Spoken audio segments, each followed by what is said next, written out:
All right, everybody, you know what time it is. It's Friday afternoon. There's a football game on Saturday. That means it's time for No Wrong Answers as we get you ready for Cuse-SMU Saturday in Dallas. Kickoff 3:30 Cuse time, 2:30 local time down in Dallas, Texas. The Orange getting set to make just their 7th ever visit to the Lone Star State. Mixed bag in previous trips, 2 wins, including a national championship in the '59 Cotton Bowl, if that means anything, which I think it does. And Terrell Hunt wearing a 10-gallon hat as Texas Bowl MVP against 3 losses and 1 tie. First trip to Texas in a dozen years since the Texas Bowl. First trip to the state of Texas in the regular season now in more than 3 decades.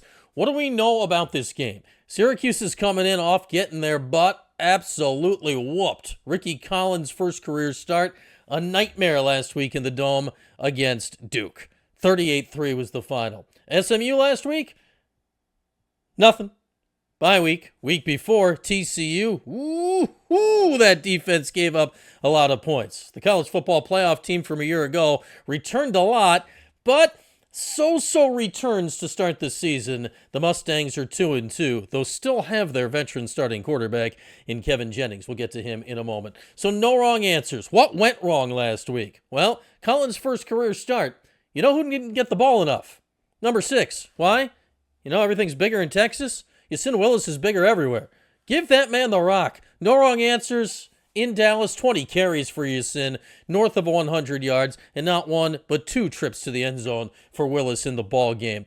His counterparts for SMU, they got 2 backs in TJ Hayden and Chris Johnson that are both averaging more than 5 yards a clip. We've all seen Syracuse's run defense this year, right? Yeah. 200 yards combined for those two, and watch out for Jennings on the ground as well. He's not a huge runner, but he can scoot when needed.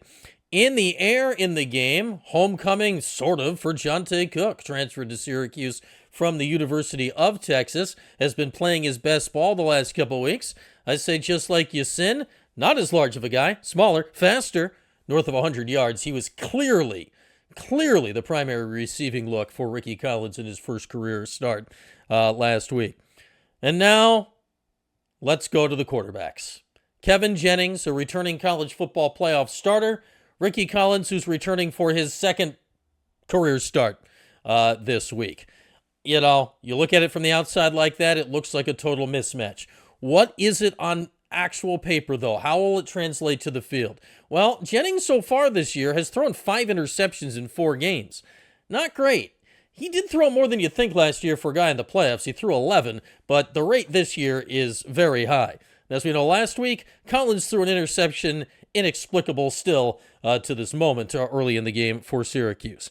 I think both QBs get picked off on Saturday, and I think it is filled with irony. Remember the name Marcellus Barnes? Forgotten about him, hadn't you? Under Armour All-American game, Fran's been the coach for a month. He puts on the Syracuse hat. All's good and well. Starter as a true freshman, gets hurt, stays hurt, transfer portal. You know where he went? I had totally forgotten. The land of oil. Marcellus Barnes is a Mustang. He's their third cornerback, doesn't play a ton, but the story doesn't write itself unless he goes and writes it. Marcellus Barnes picks off Ricky Collins on Saturday. Who gets Syracuse's pick? Well, why not the true freshman stud who replaced Marcellus Barnes and said, I can also play receiver and do all the other things. Demetrius Samuel grabs an interception for Syracuse. So it's a wash in the young studs that have been recruited by Fran Brown at the defensive back position. Toss it all in the pot. Swirl it around. No wrong answers. Ricky Collins plays much better than last week. But on the road, long trip to Dallas, Mustangs coming off a bye, SMU in the college football playoff last year with their starting quarterback, Syracuse's starting quarterback making just his second career start in place of the injured Steve Angeli. The Orange will give it a valiant battle. Fran Brown would see it no other way, but not quite enough. Saturday in Dallas, final score, Mustangs 31, Orange 27. There's no wrong answers for the game on Saturday. After the game, you guys know what to do. You're in the right place right now. If you're sitting here on YouTube right now, just go right. It's right. It's like right there. There? There. Look there. The subscribe button's there. Slam that subscribe button. There? There. I don't know. It's up there somewhere. Turn your notifications for this channel on. You can already see it listed under live, the post-game broadcast. We'll probably get started around 7, give or take, and we'll be right here after the game, me and you, your video calls, chopping it up after the game on Saturday.